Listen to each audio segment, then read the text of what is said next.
रहे हैं Shivani recording studio की शानदार प्रस्तुति। तोरा दिया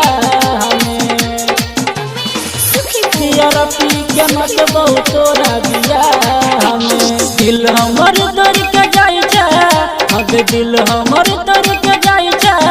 निकन बहु तोरा याद में सुनमाल गे हमर जान गे बियर पी के मत बहु तोरा दिया हमें सुनमाल गे बियर पी के मत बहु तोरा दिया हमें दिल हमर दर के जाय छै, दिल हमर दर के जाय छै, नहीं कन बहु तोरा याद में सुनमाल गे हमर जान गे बियर पी के मत बहु तोरा दिया हमें सुनमाल गे बियर पी के मत बहु तोरा दिया हमें तोरा दिया। आप सुन रहे हैं शिवानी रिकॉर्डिंग स्टूडियो की शानदार प्रस्तुति। बियर पी के मत बहु तोरा दिया दिया दिल हमर तोड़ देला देला बड़ दुख दे ससुरा में जाट रही है तू खुश गे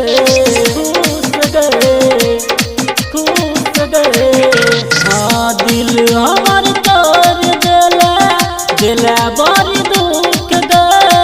ससुरा में जाट रही है तू बड़ खुश गे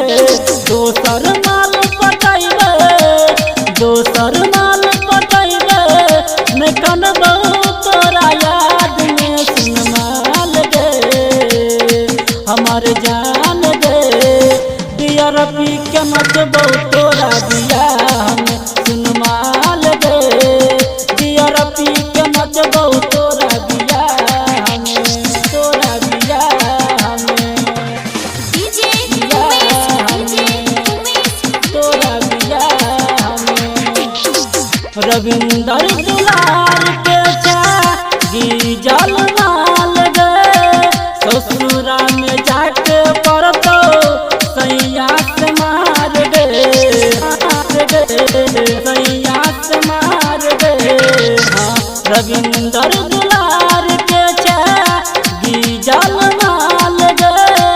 ससुरा में जाके पड़तो सैया से मार गे राम दिलवाले मत तो अगे राम दिलवाले मत तो दारू पी के मत तो रमेश सुनमाल गे हमर जान गे बियर पी के मत बहु तोरा दिया हमें हमाल गे बियर पी के मत बहु तोरा दिया हमें दिया हमें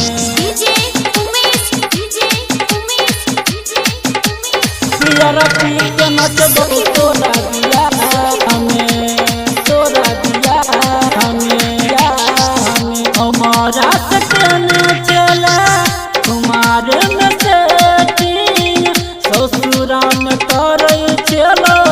दोसर चौरा बेटिंग बेटिंग बेटिंग बेटिंग